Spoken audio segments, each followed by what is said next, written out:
ไว้ได้เฮียนให้กันเพียรเลยกันบุญงินอิสุคริสต์Kohhran Thalai Mamit Bial in kum som nga mel hiala lo ko tareng maya chumi bang chuan a hriat reng na lungphun te siam mani a a ran pai na lungphun pa ngai tak hi helaya a phun na tur Mamit simreng Kohhran lam Bial headquarter te biakin salai mek te an ni awangin a hlawma thazo kalabuat saitum te ani awang khan a lungphun pa ngai tak kha siamani lowa amaro chu khata athujiak turang chia thawa kha helai hian buat sai ani a chu chu kan hongdon ani a nakina helai dol chu Kohhranin ruaman na thatak kan la siamanga alungpun po mun walau jok le thajoka fel takin ala omdon thobani ti te kharia ila tisuan voina hian kan ria tangin kumsomnga pathianin min hruaya aro puihle maya kan chan hi nichina chamalama kan soita kang khan aro puya kan van ne he Jubile Thalai kan ni te hi abik takin nakin nu thengin kan la ria teng tur le kan la soi fo tur ani mitam takin an chan phak lo Jubile laya Thalai ni ve man lo te ni to lo te khatiang khamita takkan oma chungkara chung ke ni chuan heng hun tha te kanan mang the hun ro pak kanan chang thei hi alo mom hle ni toy the in hun kan manganga pathian thu ka siaranga ti chuan lungbun honna kan nei anga tong trai na kan nei anga ti chuan helaya kan hun man chu kan du to kanga biak in lama kan lut al mai don nia pathian thu thiang lim ilo ngai thang u Samuel ale khabu pakhat na bung sari chang song pani thu hi longai tha ang chuti chuan Samuel chuan lungala mis pele senin kara chuan apuna heile chen hi lalpan min puyani ti in aminga chuan Ebenezer avua chu lungphun chu aphun ta ni pathian hruai na le pathian ompuina pathian khongai na ro pui takadona wangin elai muna po hian Samuelan lung apunta ni ti kan mu kini point heile chen pathianin minlo hruai to na elung phun hian a en tirani ti hria ila pathian min hruai na ni lo se heng huni thleng thei kan ni lo bani chobang chuan helung phum a hi Krista ani ti pathian thu kan muang hian voina kan lung phun ngei po hian min en tira chu Krista kan lung phum kan lung phum akha ai tira chu kan hria thareng apoi mo me chu tiang tak chuan kan lung phun a hi Isua Krista Kohhran ho te min hruai tu kumsom nga lai mai min hruai tu ro pui puan chuana alo ni ngei theina turin lom takin lali suam mengin ka honge lalpan Kohhran ho te malmin som sakro se amen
Lord and Jubile comes up in a hun farming the two. Kanala two for in a box. Hey, so the class of sovereignty, Katia, here, Lavida from Isua. You think again money can twin. You think of our point and 1 year, twin at the end of her. Katie again, one name, Renat. Thì khắc cả rừng lỗ mà nè, là của bằng phong hóa thì chúng là cô hiền, chế về lỗ gì có mì phở nia, chế về hỗ từng thứ bằng hoa là chua, số lượng là làm sản phẩm tất cả hết cả nia, đây là mặt chế về lỗ cô bằng chua, chúng ta chỉ là làm chua cái nhiều thì làm quả thì khi mà lấy là mặt chua cái này của bằng phong hình, rồi bây giờ chua mà, cứ diệt chặt tất cả những phần kia mà chú bằng chuan mình khang ở mà nếu cả ta thì chú bằng chuan Thalai kan chính lệ huna chia ula cái câu kết cả cũng chia mà phía chặt tốt mà ya chú mày là bên chia cái đó này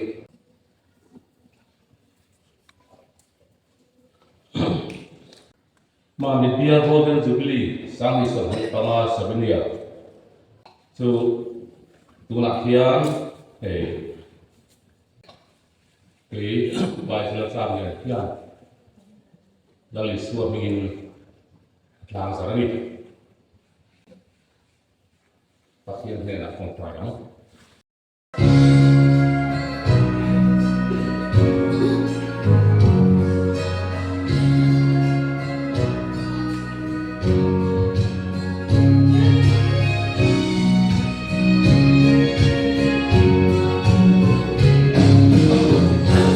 Hãy subscribe cho kênh Ghiền Mì Gõ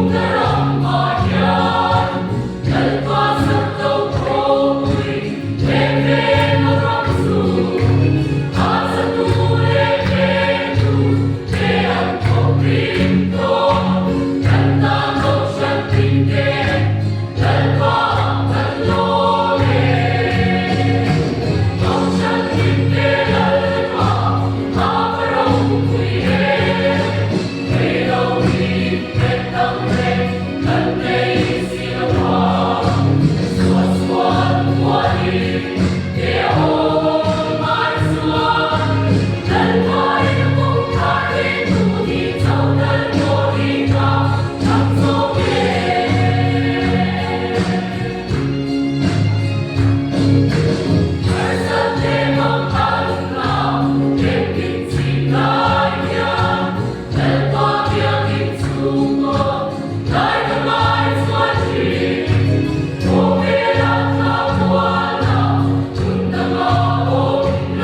nun bulam ka chui kirin mu tla kom lo soi tla kom lo chuan tu reng om lo wan pui tu reng om lo Sing mi ngaya moi na renga om lo Mangai tu mangai lal nun ne man Min kha tham ngai lo min kal san lo Lut na le moi na reng nei lo hi Ang mangai na in min thua moi tree